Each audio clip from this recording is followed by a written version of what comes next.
for today's vlog at dahil maganda ang weather today, niyaya ko sila ukasang para makita natin kung marami ng cherry blossom. This time, halos ang ibang puno pa usbong pa lang. So, bali tamang-tama lang ito. Magbubloom na to mga next week. Sakto at ang ganda ng weather today. Nga pala, sobrang lapit lang dito sa bahay. Halos ilang minutes lang lalakarin. At napakarami talagang koen dito sa may amin. Kaya hindi kayo maboboring. At mag-i-enjoy kayo, lalo na kung mahilig kayo mag-walking-walking. So, ayun. Napakaganda at napaka-relaxing ang aming place. Kaya yan, for today's video, iyan, samahan nyo kami magsampo. So, dito nga pala ito sa Sogo Koen o sa Honjo General Park. So, it's a free at marami din magpagpaparkingan dito. Mostly, dito ang ginaganap mga sports like mga baseball, mga soccer, mga rugby, and everything. So, bali, more on sports part talaga ito. At sa dulo, meron din ditong mga pang-exercise. So, ayun. Nakakatuwa rin at marami talaga ditong libre. Sana sa Pinas din meron. I mean, malawak ang palaruan, lalo na para sa mga bata. So, bali, provided ito ng government dito sa Honjo.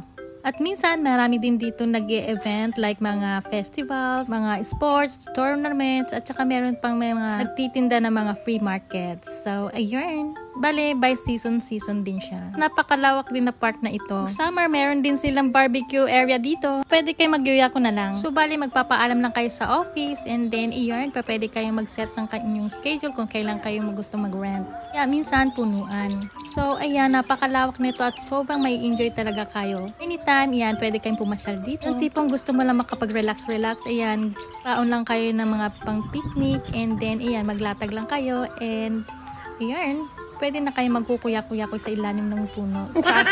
O diba? Lawak talaga siya at mayroong palaruan at lahat yan ay free. Mostly, pag walang pasok, ang mga bata as in punong-puno yung mga palaruan na yan. At syempre, ang mga nanay, mas gugustuhin nila na sa labas ang mga bata kaysa always na sa bahay, diba? Kaya, ayun, nakapag-relax-relax pa kayo at makapag-bonding kayo ng mag-family. At yan, sa mga malalapit dito sa amin, pumasyal na kayo dito sa Sogo Koen.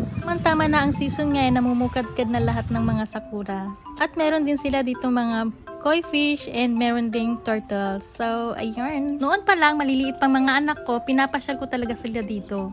At doon naman sa dulo, pwede din kayo maglatag doon and then kahit anong gawin nyo, mag-volleyball, mag-badminton, lahat pwede nyo gawin. Pwede din kayo magdala ng mga tent. Diba? Sabi ko sa inyo, may pagong dito. At so, ayan, pwede nyo silang bigyan ng mga pagkain, like yung mga tinapay or kaya mga senbe. Kaya sure na sure ako matutuwa yung mga maliliit na mga bata. Siyempre, bawal mag-fishing. Yan, sa susunod, mapapasyal pa ako sa iba pang lugar dito sa amin. As in, marami pa talaga mapapasyalan dito. Ayaw sa gusto nyo, isi-share ko talaga sa inyo. Search nyo lang sa Google ang Honjo Koen or tinatawag na Honjo General Park. So, ayan, lalabas na yung Sogo Koen. And that's it for today's video. Na-share ko lang. Salamat sa panonood. See you on my next vlog.